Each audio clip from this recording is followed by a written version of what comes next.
अगर आपके दुश्मन ने सोचा कि आपके जीवन रूपी पेड़ को काट कर वो खत्म कर देगा, तो इस बात को जान लीजिएगा कि एक ठूंठ से भी पुनरुत्थान हो सकता है।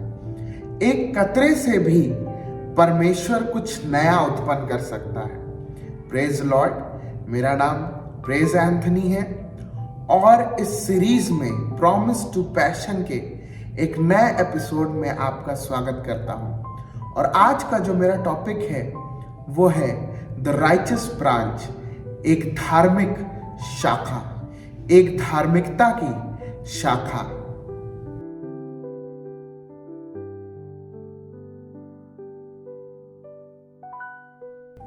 क्या आपको कभी ऐसा लगा है कि आपका जीवन रूपी पेड़ मानो काट दिया गया हो, या आपके सपने टूटे रह गए हो, या आपकी प्रार्थनाएं मानो अधूरी रह गई हो?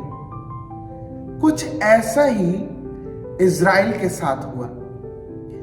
यशाया उसका 11वां अध्याय और उसके पहले पद में लिखा है, तब ईशे के ठूंठ में से एक अंकुर फूट निकलेगा और उसकी जड़ में से एक शाखा, एक डाली फलवंत होगी। यह भविष्यवाणी यशाया ने उस समय किया जब इज़राइल एकदम गिर गया था। इज़राइल का राजा दाऊद, जैसा कि हमको मालूम है, एक राजवंश, वो गिर गया।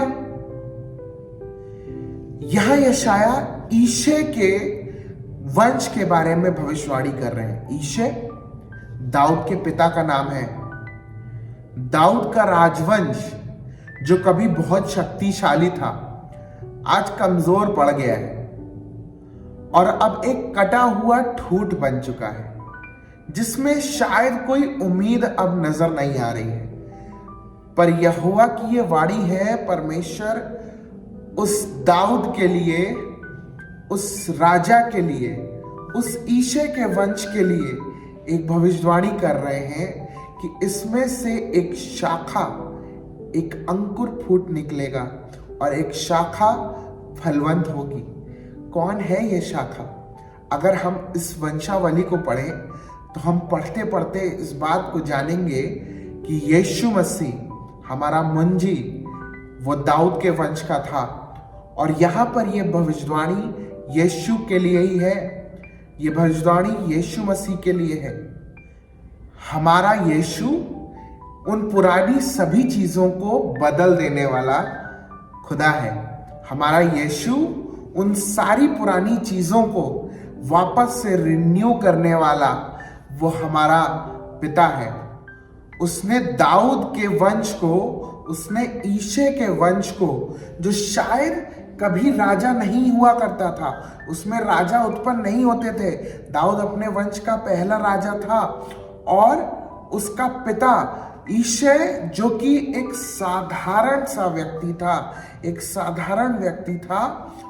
ईशे का नाम इसीलिए आया है ताकि इस बात को, उसका वचन हमें समझा सके कि उसने किसी राजा से स्टार्ट नहीं किया, पर उसने एक साधारण व्यक्ति के वंश को चुना ताकि उसमें से एक ऐसी डाली निकले जो फलवंत हो सकता है परमेश्वर के लोगों कि आज हमारा जीवन सूखा पड़ा है, आज हमारा जीवन एकदम खत्म पर है, पर परमेश्वर इस बात को चाहता है, उसके पास हमारे लिए योजना है कि आगे का आने वाला समय हमारे लिए फलवंत होने का समय हो। हमारे पास जब यीशु होगा तो वो यीशु ऐसी डाली है जो हमारे जीवन को फलवंत कर देती है। उसने दाऊद के खानदान को, उसने दाऊद के वंश को फलवंत कर दिया। वो ऐसा समय था जब उस वंश के लिए चीजें अच्छी नहीं थी, पर उस समय एक ऐसी डाली के लिए भविष्यवाणी होती है जो आगे चलकर उस वंश के लिए आशीष का कारण बने, और वो यीशु है। अगर हम यिर्मयाह की किताब उसका 23वां अध्याय और उसका 5वां पद पढ़ें, यहाँ ऐसा लिखा हुआ है कि प्रभु की ये वाणी है कि देखो, मैं दाऊद के कुल से एक ऐसा अंकुर उपजाऊंगा और वो राजा बनकर बुद्धि से न्याय करेगा और धर्म से प्रभुता करेगा।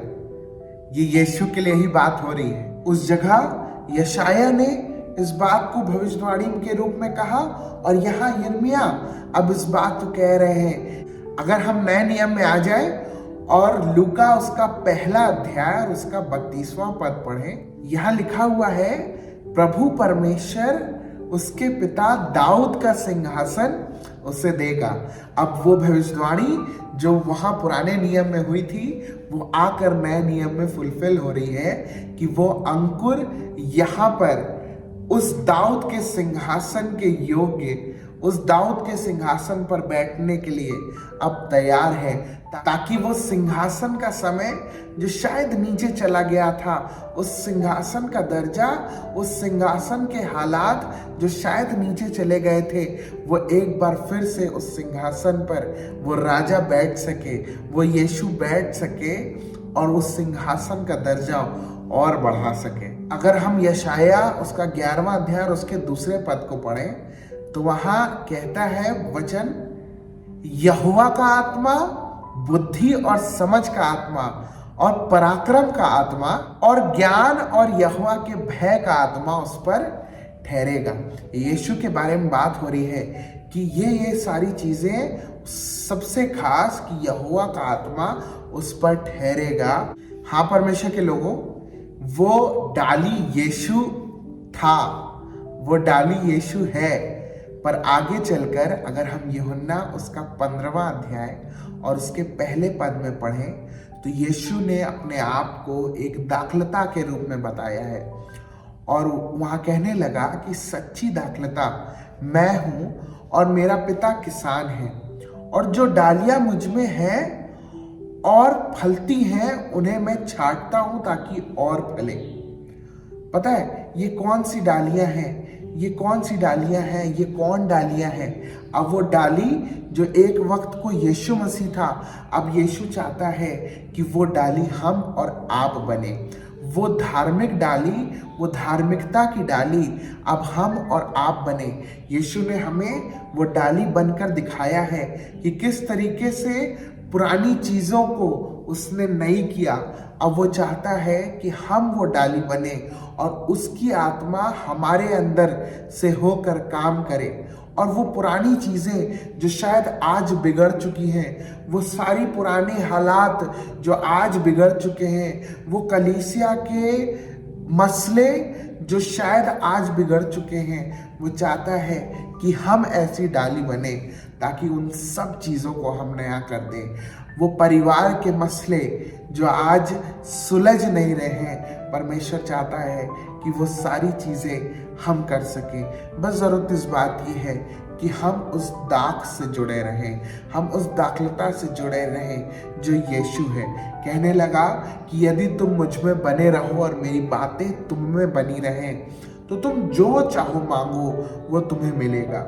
जो चाहो मांगो मिलेगा, मतलब यहाँ पर फलवंत होने की बात हो रही है। वो डाली एक वक्त को दाऊद के वंश के लिए यीशु बना, पर आज वो यीशु चाहता है कि वो डाली हम और आप बने। बहुत जरूरी है परमेश्वर के लोगों कि हम उस यीशु की उम्मीदों पर खरे उतरें और उसकी आत्मा से भरकर हम उसके लिए काम करते जाएं। परमेश्वर आप सबको बहुत आशीष दे। मुझे विश्वास है कि ये सीरीज प्रॉमिस टू पैशन आप में से हर एक को आशीष दे रही है। ज़रूर से इसे शेयर करें अपने जानने वालों के साथ और हमारे साथ जुड़े रहें। आने वाले दिनों में मुझे पूरा भरोसा है कि परमेश्वर इस सीरीज के ज़रिए से, इस सीरीज के माध्यम से आपको आशीष देगा, आपके सूखे जीवन को वो फलवंत करेगा। एक डाली फूट निकलेगी जो फलवंत होगी। वो यीशु डाली था और आज के समय में वही डाली हमें और आपको बनना है। ये सिर्फ उसकी आत्मा से हो सकता है। परमेश्वर के लोगों, प्रभु आपको बहुत आशीष दे। Praise the Lord.